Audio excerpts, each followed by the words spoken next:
നിന്നും സാന്ത്വനമായി ഉരുകിയൊലിക്കും സ്നേഹം ജീവജലത്തിനുറവയതായി നിറഞ്ഞൊഴുകും സ്നേഹം.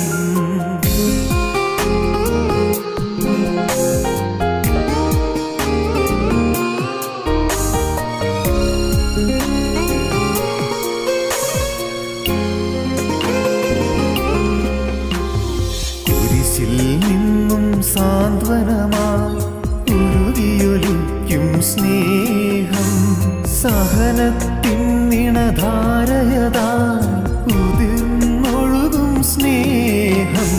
വിലാവിൽ നിന്നും മോചനമായി ഉരുകിയൊലിക്കും സ്നേഹം നീറും മനസ്സിൽ കുളിരലയായി നിറഞ്ഞൊഴുകും സ്നേഹം.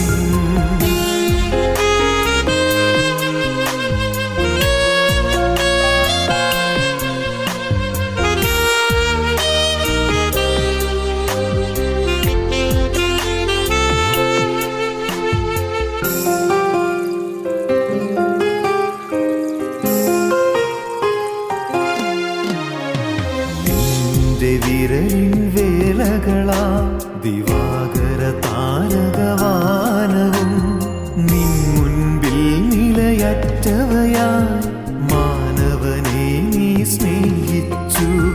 നിന്റെ വിരലിൻ വേലകളാ ദിവാകര താരകവാനവും നിൻ മുൻപിൽ നിലയറ്റവയായി മാനവനെ നീ സ്നേഹിച്ചു. ആഴിയാഴിയെ വിളിക്കുന്നു ഞാനിതാവം നീടുന്നു ആത്മനാഥ നിന്നിൽ ലയിച്ചൊന്നായങ്ങൊഴുകാൻ. ആഴിയാഴിയെ വിളിക്കുന്നു ഞാനിതാവം നീടുന്നു പ്രിയനേ നിനക്കായൊരു കൈത്തിരിയായി വിലാവിൽ നിന്നും മോചനമായി ഉരുകിയൊലിക്കും സ്നേഹം ജീവജലത്തിനുറവയതായി നിറഞ്ഞൊഴുകും സ്നേഹം.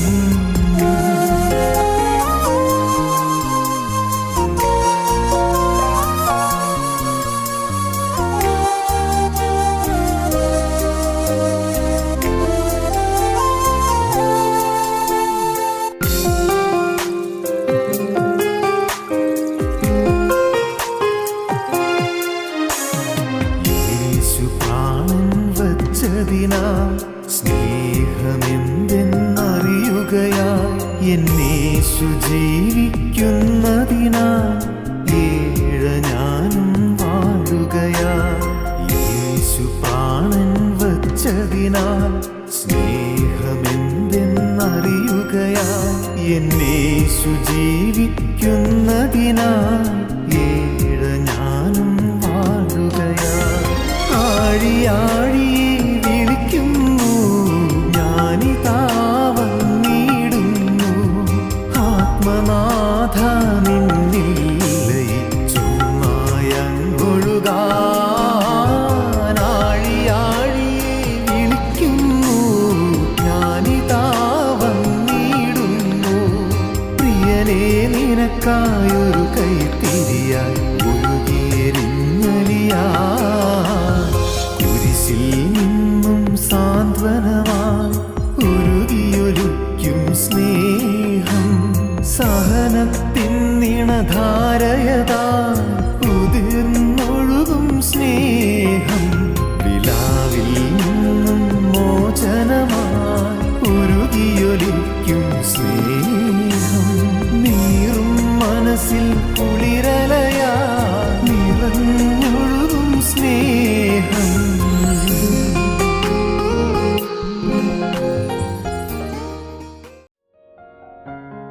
ഞങ്ങളും ക്രൂശിക്കപ്പെട്ട ക്രിസ്തുവിനെ പ്രസംഗിക്കുന്നു. ദൈവ തിരുനാമത്തിൻ്റെ മഹത്വം ഉണ്ടാകട്ടെ.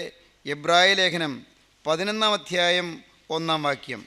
വിശ്വാസം എന്നതോ ആശിക്കുന്നതിൻ്റെ ഉറപ്പും കാണാത്ത കാര്യങ്ങളുടെ നിശ്ചയവുമാകുന്നു. അതിനാലല്ലോ പൂർവന്മാർക്ക് സാക്ഷ്യം ലഭിച്ചത്. വിശ്വാസം എന്നതോ ആശിക്കുന്നതിൻ്റെ ഉറപ്പും കാണാത്ത കാര്യങ്ങളുടെ നിശ്ചയവുമാകുന്നു. എന്താണ് വിശ്വാസം? ഒരു കാര്യം ആശിക്കുന്നു, ആ കാര്യത്തിൽ ഉറപ്പ് കിട്ടുന്നു. കണ്ടില്ല, നേരിട്ട് നമ്മുടെ ദൃഷ്ടിക്ക് ഗോചരമായില്ല, പക്ഷേ ആ കാര്യത്തിൽ നല്ല നിശ്ചയം ലഭിക്കുന്നു. വിശ്വാസം എന്നതോ ആശിക്കുന്നതിൻ്റെ ഉറപ്പും കാണാത്ത കാര്യങ്ങളുടെ നിശ്ചയവുമാകുന്നു. പ്രിയപ്പെട്ടവരെ, നിങ്ങൾ പക്ഷേ ഗോളാന്തര യാത്രയെക്കുറിച്ചൊക്കെ വായിച്ചിട്ടുണ്ടാകും. ബഹിരാകാശ യാത്ര ചെയ്ത റഷ്യൻ ഗഗനചാരിയായ യൂറി ഗഗാറിൻ എന്ന ആളെക്കുറിച്ച് നിങ്ങൾ കേട്ടിട്ടുണ്ടാകും. ഗഗാറിൻ അദ്ദേഹം 27-ാമത്തെ വയസ്സിലാണ് ഈ ബഹിരാകാശത്തേക്ക് യാത്ര ചെയ്തത്.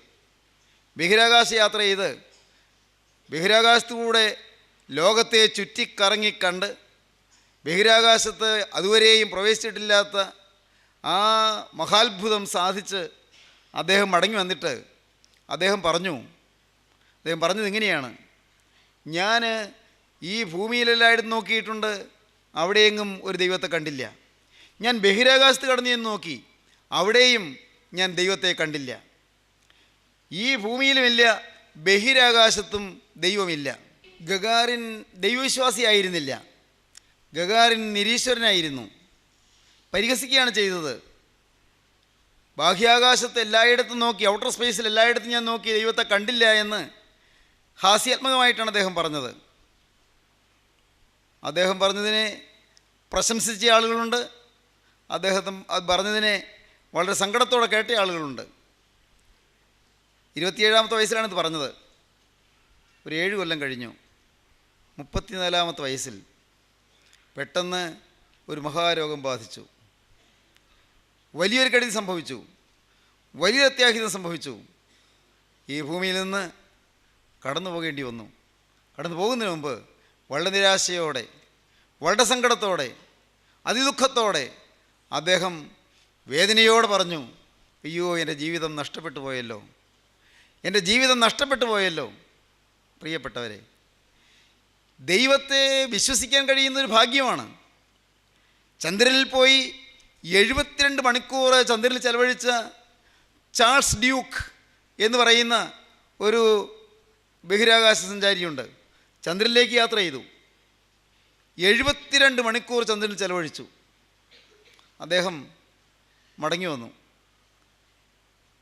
1980-ൽ അദ്ദേഹം നമ്മുടെ ഡൽഹിയിൽ അവിടെ ലോക സമാധാനവും മതവീക്ഷണവും എന്നതിനെക്കുറിച്ചുള്ള ഒരു കോൺഫറൻസിൽ സംബന്ധിക്കുവാനായിട്ട് അദ്ദേഹത്തെ ക്ഷണിച്ചു. നമ്മുടെ ഈ ഭാരതഭൂമിയിൽ അദ്ദേഹം വന്നു. ചാൾസ് ഡ്യൂക്ക് അദ്ദേഹം വന്ന് അദ്ദേഹം അവിടെ സംസാരിച്ചു കൊണ്ടിരുന്നപ്പോൾ പറഞ്ഞു, ഞാൻ ജീവിതത്തിൽ വളരെ ദുഃഖം അനുഭവിച്ചു. എനിക്ക് നേടാവുന്ന ഏറ്റവും വലിയ നേട്ടമാണ് ഞാൻ നേടിയത് എന്ന് ഞാൻ അഭിമാനിച്ചു. പക്ഷേ എനിക്ക് സമാധാനം കിട്ടിയില്ല. ഏറ്റവും വലിയ ഭാഗ്യമായിപ്പോയി ഞാൻ കരുതി. എനിക്ക് അവിടെ ചന്ദ്രനിൽ കഴിച്ച 72 മണിക്കൂർ എന്ന് പറയുന്നത് എൻ്റെ ജീവിതത്തിൽ ലഭിക്കാവുന്ന ഏറ്റവും വലിയ നേട്ടമാണെന്ന് ഞാൻ കരുതി. ലോകം മുഴുവൻ എന്നെ പ്രശംസിച്ചു. ചെന്നിടത്തെല്ലാം എനിക്ക് പാരിതോഷികങ്ങൾ കിട്ടി, പുരസ്കാരങ്ങൾ കിട്ടി, അവാർഡുകൾ കിട്ടി, ബഹുമതികൾ കിട്ടി, എന്നെ എല്ലാവരും ആദരിച്ചു.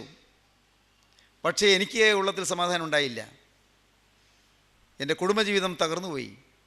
എൻ്റെ ഭാര്യ വലിയ നിരാശയിലായി. അവൾ കടുത്ത ദുഃഖത്തിലായി. അവൾ 7 വർഷം എൻ്റെ ഈ ബഹിരാകാശ യാത്ര കഴിഞ്ഞ് തിരികെ വന്ന 7 വർഷം അവൾ എൻ്റെ കൂടെ ജീവിച്ചു. അവൾ കൊടിയ നിരാശയിലായപ്പോൾ അവൾ ഭാഗ്യവശാൽ യേശുക്രിസ്തുവിന് തിരുവചനം കേൾക്കാനിടയായി. അവളുടെ ജീവിതം ക്രിസ്തുവിന് സമർപ്പിച്ചു. എന്തൊരു വലിയ സമാധാനം, എന്തൊരു വലിയ ശാന്തി, എന്തൊരു മാറ്റം അവൾക്ക്. അതുമൂലം ഞാനും ചിന്തിച്ചു, ഈ തിരുവചനം എനിക്ക് കേൾക്കണമല്ലോ. ഞാനും ചിന്തിച്ചു, ഈ ദൈവത്തിൻ്റെ വചനം ശ്രദ്ധിക്കണമല്ലോ. ഞാൻ ഒരു കാര്യം ചെയ്തു. ഞാനും ഈ വചനം കേട്ടു. എന്തെന്നില്ലാത്ത സമാധാനം എനിക്ക് ലഭിച്ചു. വലിയ ശാന്തി എനിക്ക് ലഭിച്ചു. ഞാനിന്നൊരു ഭാഗ്യവാനാണ്. ഞാനൊരു വലിയ നേട്ടമാണ് ഇപ്പോൾ നേടിയിരിക്കുന്നത്. ക്രിസ്തുവിനെ എനിക്ക് ലഭിച്ചിരിക്കുന്നു. ക്രിസ്തുവിനെ വിശ്വസിക്കാൻ ഒരു ഭാഗ്യം എനിക്ക് കിട്ടിയിരിക്കുന്നു. ചന്ദ്രനിൽ പോയ മനുഷ്യൻ, ചന്ദ്രനിൽ കാലുകുത്തിയ മനുഷ്യൻ, 72 മണിക്കൂർ ചന്ദ്രനിൽ ചെലവഴിച്ച ചാൾസ് ഡ്യൂക്ക് പറയുകയാണ്, ഞാനിന്നൊരു ഭാഗ്യവാനാണെന്ന്. എന്താണ് ഭാഗ്യം? ക്രിസ്തുവിനെ ലഭിച്ചു, ക്രിസ്തുവിനെ വിശ്വസിക്കാൻ കഴിഞ്ഞു. പ്രിയപ്പെട്ടവരെ, നിങ്ങൾ കേട്ടിട്ടുണ്ടോ ജോൺ ഗ്ലെനെക്കുറിച്ച്? വേറൊരു ബഹിരാകാശ സഞ്ചാരിയാണ്, ചന്ദ്രനിൽ പോയ ആളാണ് ജോൺ ഗ്ലെൻ. ജോൺ ഗ്ലെൻ ചന്ദ്രനിൽ പോയിട്ട് മടങ്ങി വന്നപ്പോൾ അദ്ദേഹത്തോട് ചില സ്നേഹിതന്മാർ ചോദിച്ചത് എങ്ങനെയാണ്, അങ്ങേക്ക് ചന്ദ്രനിൽ പോകാൻ പേടിയുണ്ടായിരുന്നോ? ബഹിരാകാശ യാത്ര കഴിഞ്ഞ് തിരികെ വരുമെന്നല്ലോ ഉറപ്പുമല്ലോ ഉണ്ടോ? അദ്ദേഹം പറഞ്ഞു, അല്ല, എനിക്ക് പേടിക്കേണ്ട ആവശ്യമില്ല. കാരണം ഞാൻ ഈ ഭൂമിയിലാണെങ്കിലും ബഹിരാകാശത്താണെങ്കിലും ചന്ദ്രനിലാണെങ്കിലും ഞാൻ ക്രിസ്തുവിൻ്റെ കരങ്ങളിലാണ്. എനിക്ക് ഉറപ്പാണ്. ദൈവത്തിന് സ്തോത്രം. പ്രിയപ്പെട്ടവരെ, നീൽ ആംസ്ട്രോങ് ആണ് ആദ്യം ചന്ദ്രനിൽ കാലുകുത്തിയത്. നീൽ ആംസ്ട്രോങ് ചന്ദ്രനിൽ ആദ്യമായിട്ട് കാലുകുത്തിയ ആംസ്ട്രോങ്, അദ്ദേഹം ചന്ദ്രനിൽ കാലുകുത്തിയിട്ട് ആദ്യമായി അവിടെ ഒരു കൊടി നാട്ടി. ആദ്യം പറഞ്ഞ വാക്ക് എന്താണെന്ന് അറിയാമോ? Praise the Lord. ദൈവത്തിന് സ്തോത്രം. നിങ്ങൾക്ക് വേറൊരു കാര്യം പറഞ്ഞു തരാം.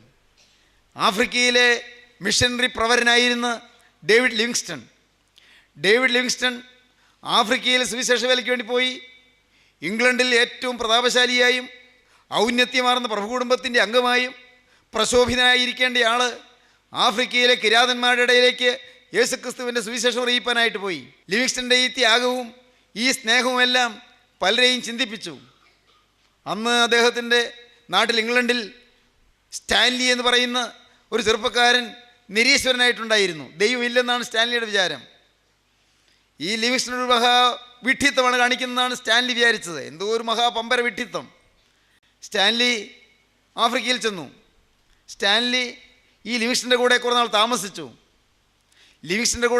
താമസിച്ചു കഴിഞ്ഞപ്പോൾ നിരീശ്വരനായ സ്റ്റാൻലി പറയുന്നു, ഞാൻ വാസ്തവമായി ക്രിസ്തുവിനെ ഈ ലിവിങ്സ്റ്റൻ്റെ ഉള്ളിൽ കണ്ടു. സ്നേഹം, ത്യാഗം, ദയ, പരോപകാര തൽപരത, കഷ്ടത സഹിപ്പാനുള്ള മനസ്സ്, ജീവിതത്തിൽ പരിഭവമില്ല, ദുരിതങ്ങൾ ഏറ്റുവാങ്ങാനുള്ള തയ്യാറെടുപ്പ്, ഇതിനുള്ളതായ സന്നദ്ധത, ഇതെല്ലാം സാധാരണ ഒരു മനുഷ്യനിൽ കാണാൻ പറ്റുന്നതല്ല.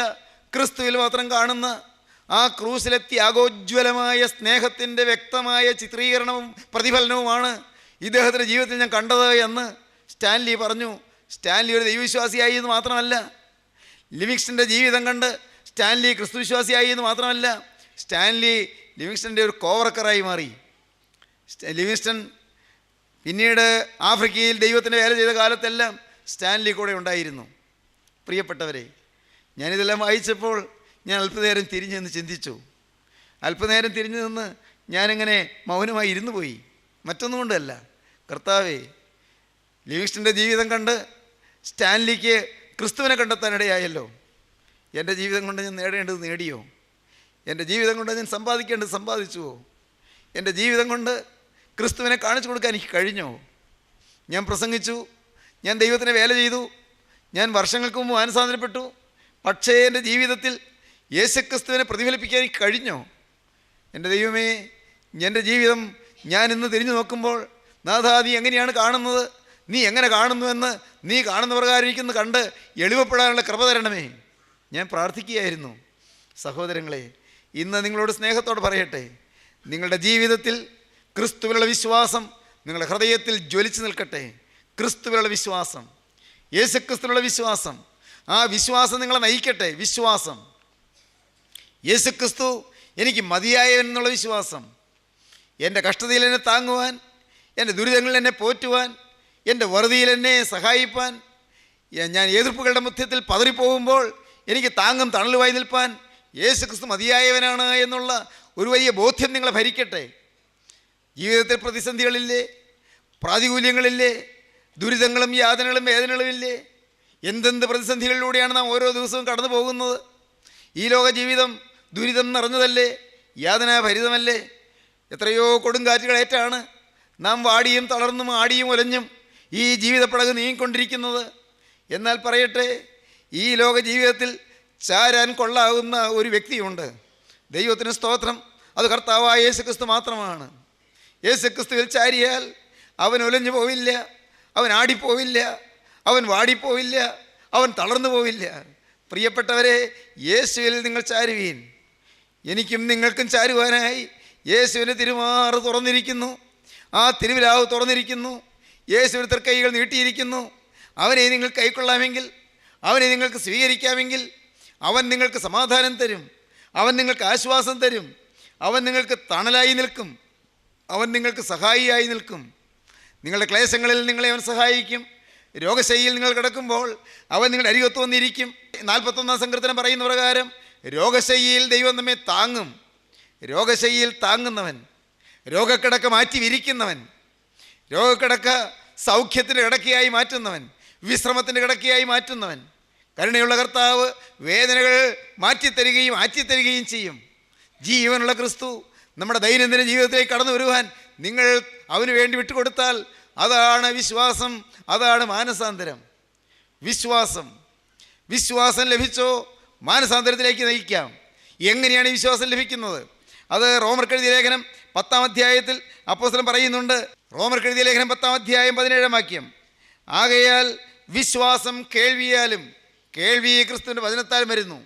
ക്രിസ്തുവിൻ്റെ വചനം കേൾപ്പിക്കുന്നു, വചനം കേൾക്കുന്നു, വചനം കേൾക്കുമ്പോൾ വിശ്വാസം വരും. വചനം ശക്തിയാണ്, വചനം ജീവനാണ്. ജീവൻ്റെ വചനം നാം കേൾക്കുന്നു, വചനം നാം ഉൾക്കൊള്ളുന്നു, വചനം നാം സ്വീകരിക്കുന്നു. വചനം ഉൾക്കൊള്ളുമ്പോൾ നമുക്ക് വിശ്വാസം വരും. വിശ്വാസവീരന്മാരുടെ നിര ലോകചരിത്രത്തിലെ ക്രൈസ്തവ പരിശുദ്ധന്മാരുടെ നിരയിൽ നാം തെളിഞ്ഞു കാണുകയാണ്. വിശ്വാസവീരന്മാർ നമുക്കും ആകരുതോ? വിശ്വാസവീരന്മാരായി തീരുക നമുക്കും സാധിക്കരുതോ? ആ ഭാഗ്യം നമുക്ക് നേടരുതോ? എനിക്കൊരു വിശ്വാസിയായി ജീവിക്കണം, എനിക്ക് യേശുക്രിസ്തുവിന് വേണ്ടി ചെലവഴിക്കപ്പെടണം. ഇങ്ങനെയാണ് പറയുന്ന അപ്പോസ്തലൻ പറയുന്നത്. എന്നാൽ കർത്താവിൻ്റെ നാമത്തെ വിളിച്ചപേക്ഷിക്കുന്ന ഏവനും രക്ഷിക്കപ്പെടും. യേശുക്രിസ്തുവിൻ്റെ നാമത്തെ വിളിച്ചപേക്ഷിക്കുന്ന ഏവനും രക്ഷിക്കപ്പെടും. എന്നാൽ അവർ വിശ്വസിക്കാത്തവനെ എങ്ങനെ വിളിച്ചപേക്ഷിക്കും? അവർ കേട്ടിട്ടില്ലാത്തവനിൽ എങ്ങനെ വിശ്വസിക്കും? പ്രസംഗിക്കുന്നില്ലാതെ എങ്ങനെ കേൾക്കും? ആരും അയക്കാതെ എങ്ങനെ പ്രസംഗിക്കും? നന്മ സുവിശേഷിക്കുന്ന കാലം എത്ര മനോഹരം! യേശുക്രിസ്തുവിൻ്റെ വചനം അത് കേൾപ്പിക്കുക. എന്താണ് പറയുന്നത്? ആരും അയക്കാതെ എങ്ങനെ പ്രസംഗിക്കും? ദൈവത്തിൻ്റെ വേലയ്ക്ക് വേണ്ടി അയക്കുക, ദൈവത്തിൻ്റെ വേലയ്ക്ക് പ്രോത്സാഹനം കൊടുക്കുക. പ്രിയപ്പെട്ടവരെ, ഏതൊരു ദേശത്തിൻ്റെയും ഏതൊരു ഭവനത്തിൻ്റെയും നട്ടെല്ല് പ്രാർത്ഥനാ ജീവിതമാണ്. ക്രിസ്തുവിലുള്ള വിശ്വാസത്തിൽ അധിഷ്ഠിതമായ പ്രാർത്ഥനാ ജീവിതം. നിങ്ങളോട് പറയട്ടെ, നിങ്ങളുടെ കുടുംബങ്ങൾ അനുഗ്രഹിക്കപ്പെടും, നിങ്ങളുടെ വ്യക്തി ജീവിതങ്ങൾ പ്രശോഭിതമാകും, നിങ്ങളുടെ ജീവിതം പ്രഫുല്ലമാകും, നിങ്ങളുടെ ജീവിതം ഉന്മിഷത്താകും, നിങ്ങൾക്ക് ശോഭനമായ ഭാവി ലഭിക്കും. ഒന്നേ വേണ്ടൂ, ക്രിസ്തുവിൻ്റെ വിശ്വാസത്തിൽ അധിഷ്ഠിതമായ പ്രാർത്ഥനാ ജീവിതം. പുറമേ കാണിക്കാനല്ല, ആരെയും ബോധ്യപ്പെടുത്താനല്ല, ക്രിസ്തുവിലുള്ള വിശ്വാസത്തിൽ അധിഷ്ഠിതമായ പ്രാർത്ഥനാ ജീവിതം തുടങ്ങണം. വ്യക്തിപരമായി ക്രിസ്തുവിനോടൊരു ബന്ധം പുലർത്തണം. വ്യക്തിപരമായി ക്രിസ്തുവിനോടുള്ള ബന്ധം, കോൺസ്റ്റൻറ്റ് റിലേഷൻഷിപ്പ് ക്രൈസ്റ്റ്. ക്രിസ്തുവിനോട് കോൺസ്റ്റൻറ്റ് റിലേഷൻഷിപ്പ്, നിരന്തരമായ ബന്ധം, വിട്ടും മാറിയുമല്ല, നിരന്തരമായ ബന്ധം. അതെങ്ങനെ സാധിക്കും? പാപം മാറണം. ഇതെങ്ങനെ കിട്ടും? വചനം കേൾക്കണം. വചനം കേൾക്കുന്നത് എങ്ങനെ? വചനം കേൾക്കാൻ ആരെങ്കിലും പോകണം. ആരെങ്കിലും പോകുന്നത് എങ്ങനെ?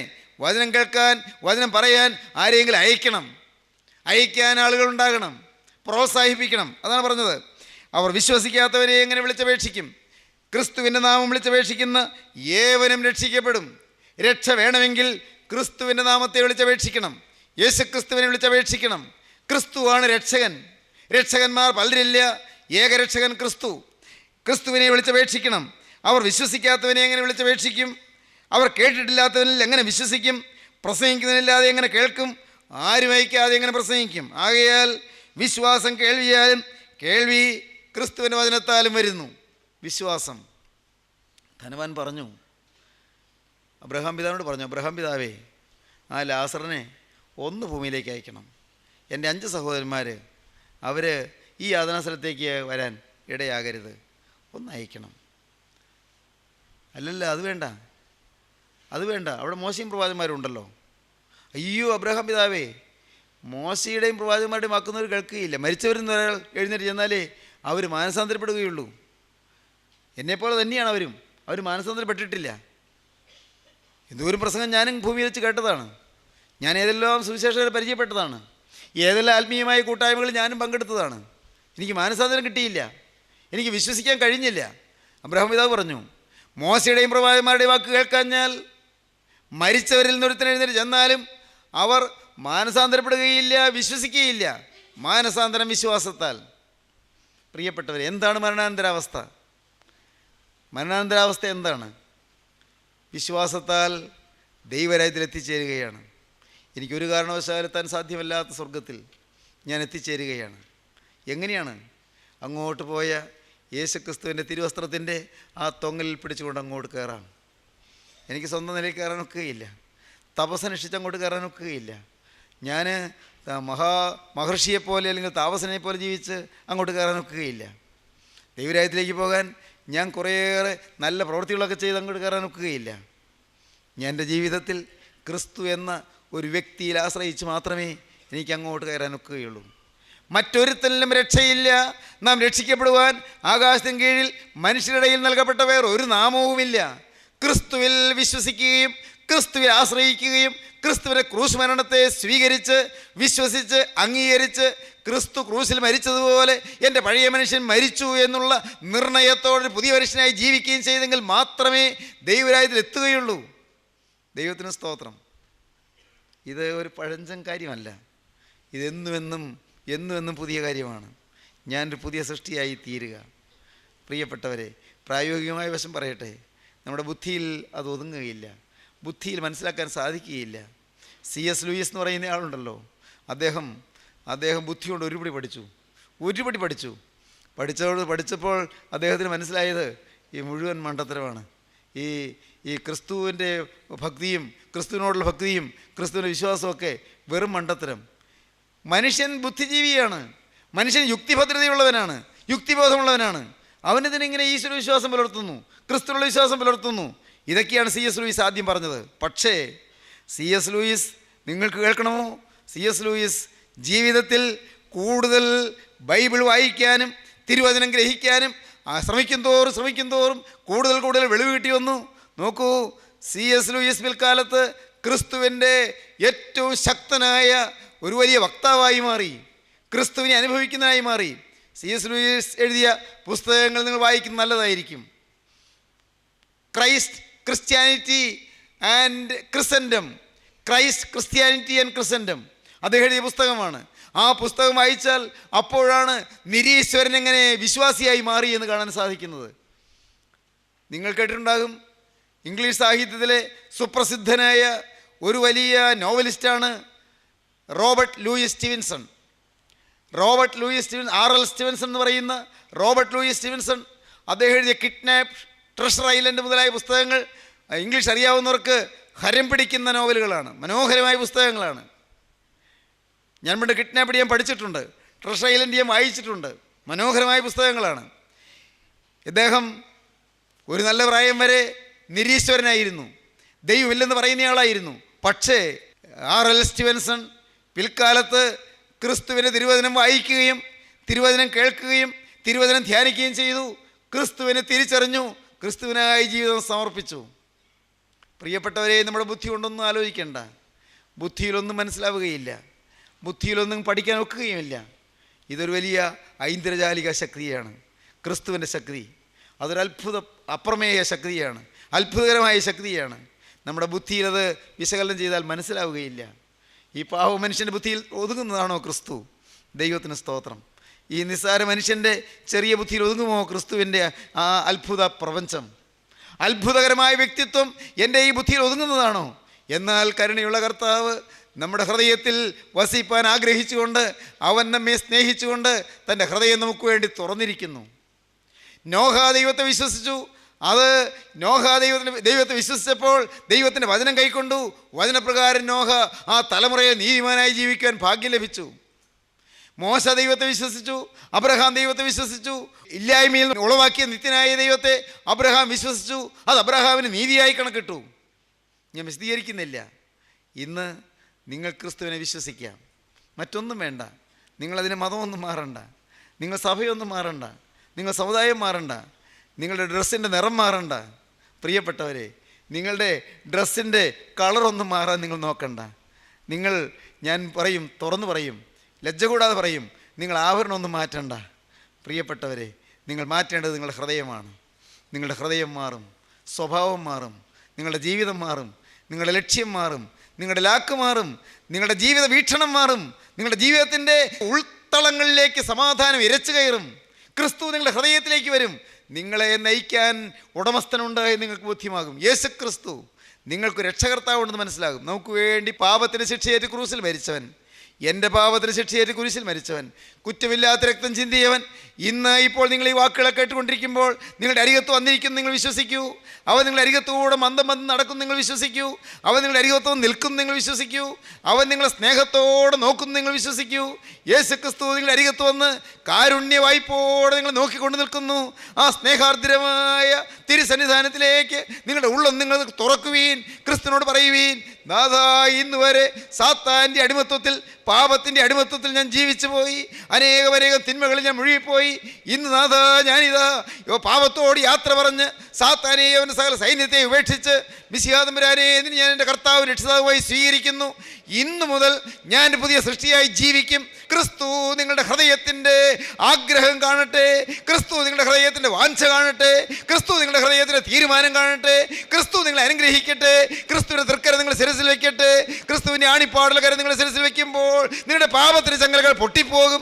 നിങ്ങളുടെ പാപത്തിൻ്റെ ബന്ധനങ്ങൾ അഴിഞ്ഞു പോകും. സാത്താൻ്റെ കെട്ടുകളെല്ലാം തകർന്നു പോകും. സാത്താൻ്റെ കോട്ടകൾ ഇടിഞ്ഞു പോകും. സാത്താൻ്റെ എല്ലാ ചങ്ങലക്കെട്ടുകളും തകർന്ന് നിങ്ങൾ ക്രിസ്തുവിൻ്റെ വകയായി തീരും. ക്രിസ്തുവിൻ്റെ വകയായി സ്വർഗരാജ്യത്തിൻ്റെ അവകാശികളായി മാറും. സ്വർഗീയ പൗരത്വം നിങ്ങൾക്ക് ലഭിക്കും. ക്രിസ്തു നിങ്ങളെ തൻ്റെ മക്കളായി ചേർക്കും. ക്രിസ്തു തൻ്റെ സ്വർഗീയ അവകാശത്തിലേക്ക് നിങ്ങളെ ചേർത്തണയ്ക്കും. ക്രിസ്തു നിങ്ങളെ അനുഗ്രഹിക്കും. ആരെ സമർപ്പിക്കുന്നു? ആരെ പ്രാർത്ഥിക്കുന്നു? യേശുവേ, ഇന്നു മുതൽ ഞാൻ നിൻ്റെ വക. യേശുവേ, ഇന്നു മുതൽ ഞാൻ പുതിയ സൃഷ്ടി. നാഥ, ഇന്നു മുതൽ ഞാൻ നിൻ്റെ വക. യേശുവേ, ഇന്നു മുതൽ ഞാൻ പുതിയ സൃഷ്ടി. നമുക്ക് സമർപ്പിക്കാം, നമുക്ക് പ്രാർത്ഥിക്കാം.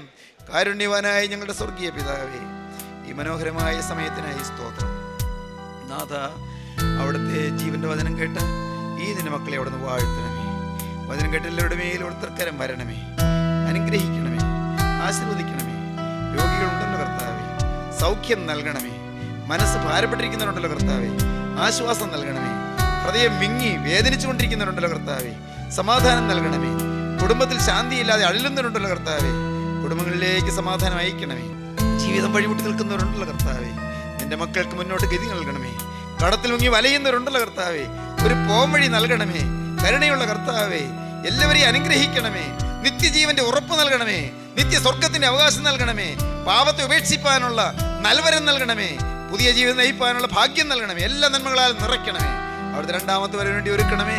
യേശു ക്രിസ്തുവിന്റെ ജയകരമായ നാമത്തിൽ തന്നെ. ആമീൻ.